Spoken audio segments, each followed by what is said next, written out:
Hey guys, my name is Cole Harris. I'm here with my cousin Ty Harris again for another interview. And today we're going to be interviewing a legend, you could say, in the rodeo industry, 23-time world champion, Jackie Crawford. Yeah. Thanks for being here. Yeah, thanks for having me. It's So, fun. silly question, I guess you could say. How does one even win 23 world titles? Well, listen, this is throughout, like, I've been at it a minute. Yeah. I'm not going to say how old I am, but I've been doing it a minute. And it's throughout, like, in the WPRA's world titles, and it's in the calf roping, the heading, the all-around. So, like, I accumulated a few of those world titles in a year, so, like, 3 in a year. So you're saying you know. team roped a little bit? Yeah. You say I've Oh. actually. It's crazy you say that. I forgot. I've seen I think some clips of you tie down roping too. Yeah. Yeah, head, heel, calf rope, breakaway, whatever you want. We need to get some YouTube because we do YouTube content with him. We need to get some YouTube content of you tie down roping. Oh That gosh. would There's be- one clip that circulates social Yeah. media Off over to and the over right, again. freaking horse fires, and she blasts like rain. Back then the camera quality wasn't as good, so I only have very few proof of it. But yeah, that one clip circulates over and over again. We'll be talking about that. I'm interested. I'm not going to say anything about her age, but I know 11 years ago she beat my ass consistently at the calf ropings and the tie down. In the calf roping? Consistently, yes. And I wasn't that much of a slouch, and it was pretty bad for me. It is fun because I do remember these guys coming up, and at that time all the numbered stuff, and I would see them, and they'd come up, and I'd get to beat them for a little bit, and then they just shoo. But now to watch all them be so successful, I mean, a lot of those guys that are, Ty's age, it was fun to watch them kind of get going. I remember when Ty, his dad would bring him in on this little app pony, I think it was, and he'd set him in the corner, and he'd get him completely set, and then he'd jump in and push his calf for him, and I remember him busting out at the numbered ropings like that. Yeah, it's That fun. is funny. Okay, so in terms of San Angelo, I want to know what's special. The first 2 interviews we did was Joel Braden Harris, Angelo local, Dylan Hancock, Angelo local. I want to know, you're from Stephenville. What is special to you about San Angelo, Texas? Well, this is one of the first places that I ever came to a huge calf roping, and I realized how big, the rodeo industry was. When I came to Texas, somebody said, let's go to the roping fiesta. Yeah. And I was like, what's that? And I had no idea. I showed up, and it was just like this huge thing, and there were so many people, and it was just like, this is amazing. And then later on, got to come to the rodeo with my husband, Charlie, and watch it. And it was just one of those things you could just tell the background in San Angelo, and you could tell the history of it, and the people that surround it and the people that are a part of it. It was just really special even to watch it and all the things that go on here. But then, forever, we always, when Breakaway started coming onto the scene, we wanted to be a part of San Angelo, and it was like, of course, that's one of the biggest rodeos, before the summer starts, and it's just legendary. And so being able this year to come out and the Breakaway is added to it is a really, really cool feeling to actually be on the inside of the arena, not the outside. Come on. Okay, so Go ahead. You were the win the perf the other night, right? Mm-hmm. Okay. She won the perf of the first ever breakaway open at San Angelo Rodeo. this is the first year Breakaways and the performances at San Angelo Rostockton Rodeo. What was that, Friday night? First performance. Yeah, Was first 2-9, was it? Yeah. Come on. Funny story though.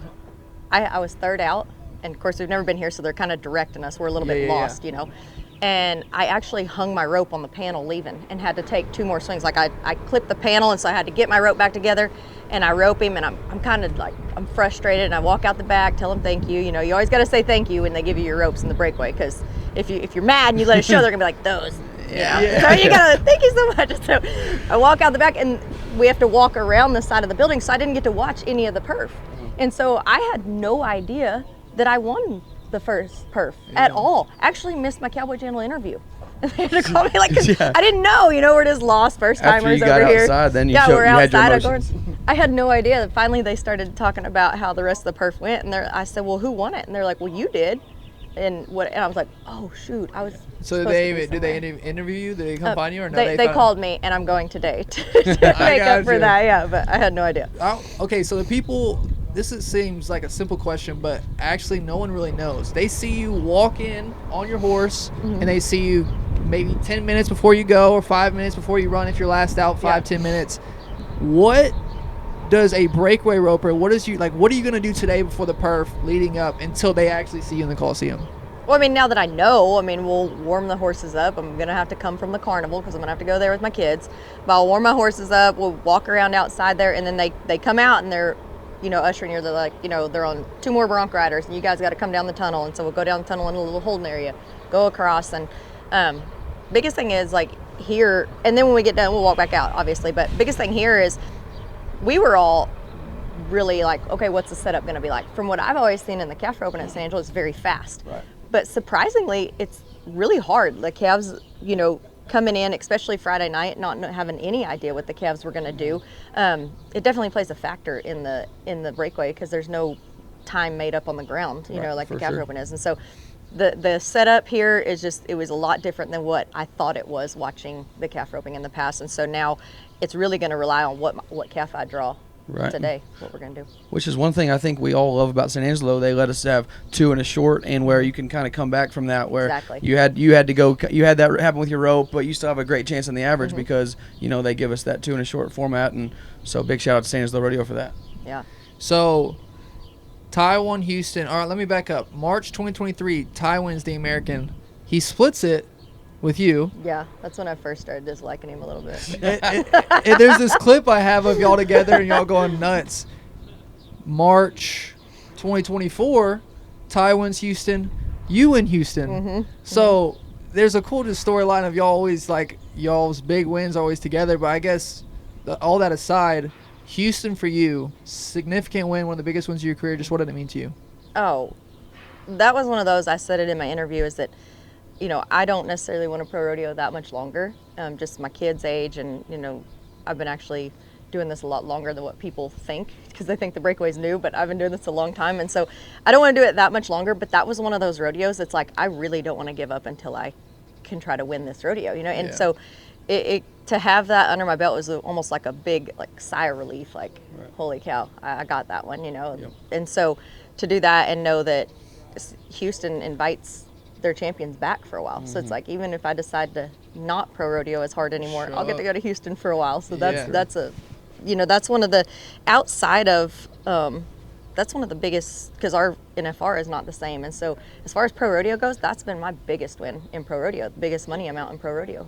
For sure. I was wanting to know, 23-time world champion, Houston champion, from the biggest wins to, roping at jackpots for however much money jackpots pay.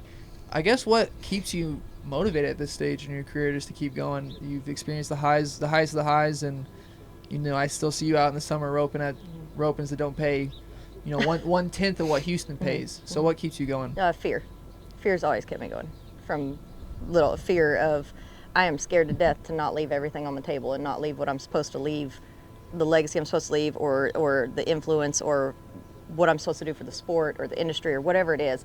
I never fear of looking back and saying you could have done more. Like, that is my biggest thing day in, day out, is fear, which is kind of opposite of whatever the books say is supposed to drive you, but that is exactly what drives me.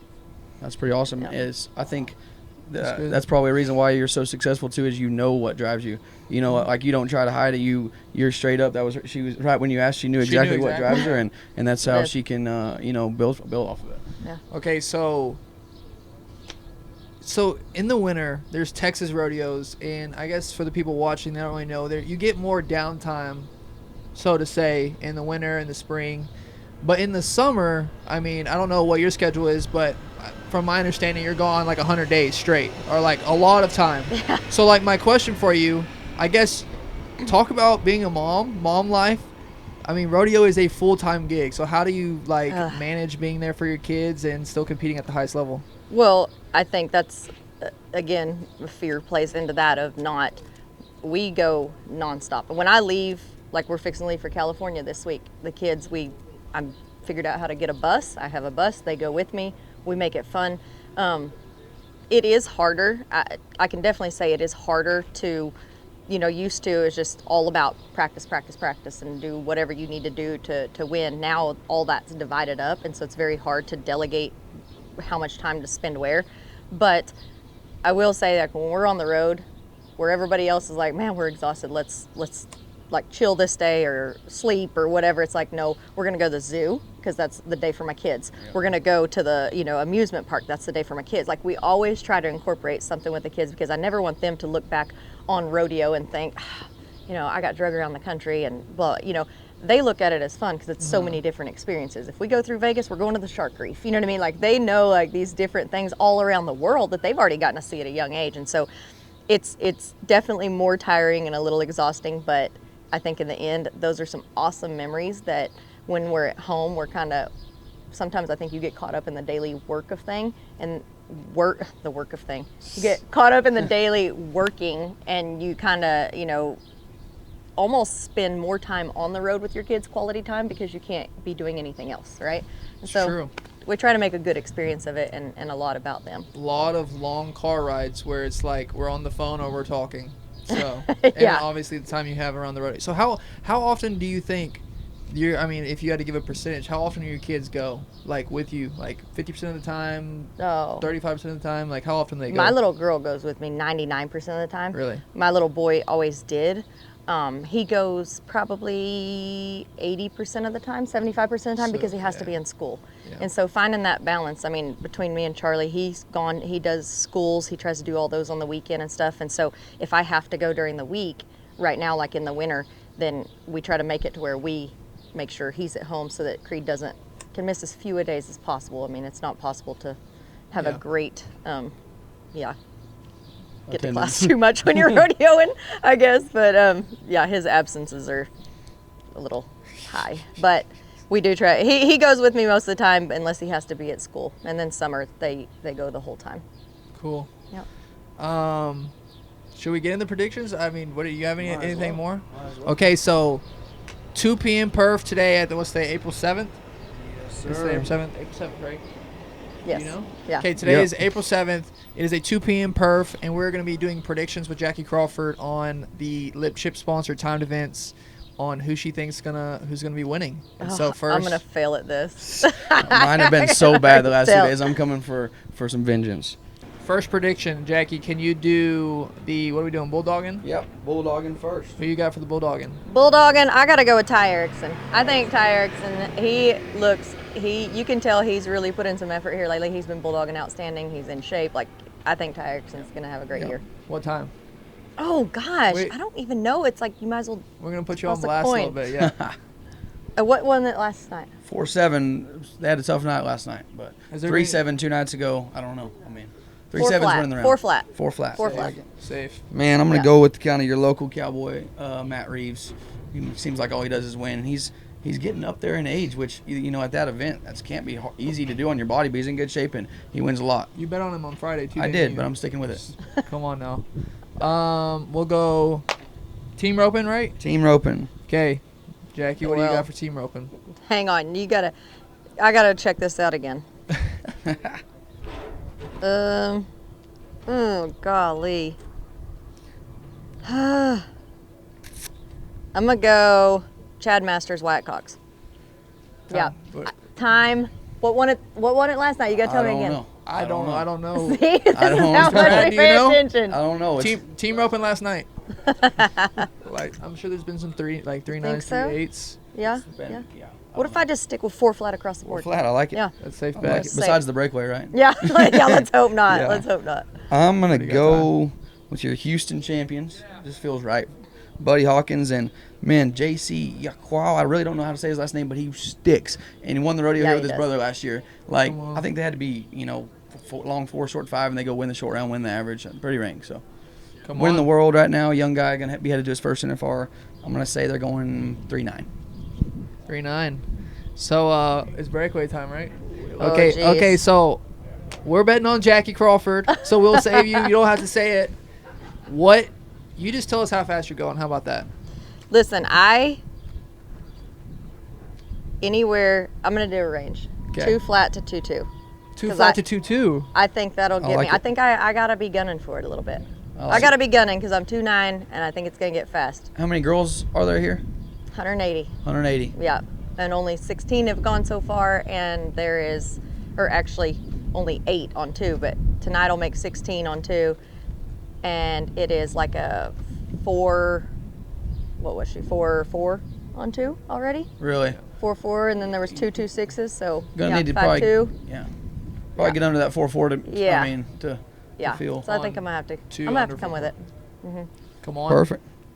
Yeah, I'm gonna say 1-9, and I got Jackie, and then I'm gonna say Larry D's they're gonna split the perf. You think so? They're gonna split the perf. Come on. 1-9.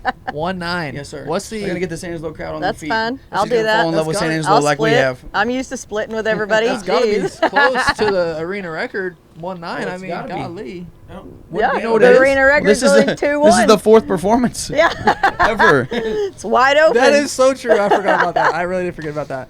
Yeah. Okay, Jackie, what do you got for tie-down roping? Tie down roping. Listen, I'm just gonna give my young buddy some love. Pecos Tatum. I think he's gonna have a good night. How fast? What won it last night? Last night, kind of a Jake Pratt 7-4. Ooh. Yeah. Riley was 6-9 yesterday afternoon. Same calves too. Ooh. Yep. All right. I'm gonna say Pecos 7-5 tonight. I like it. Wins it. I like it. I'm gonna have to stick with my old hometown buddy Dylan Hancock. Yes, sir. He was 9-1 on his first one, I believe. 9-1. I'm gonna say he's gonna run a good one right here and go about 7-4 and head back to the short round. Get a little round check in the second round and see you in the finals on the 19th, boys. Come on. I think that's it. We're good. That's it for predictions for sure. That's it for predictions. There we go. The perf today is at 2 p.m. Make sure y'all look out for Jackie Crawford. It's going to be an exciting one. This interview is sponsored by Lip Chip, Mr. Brad Bolin for the time. They're sponsoring this interview and also the timed events for the San Angelo Stock Show and Rodeo. It's going to be exciting, and we'll see you at 2.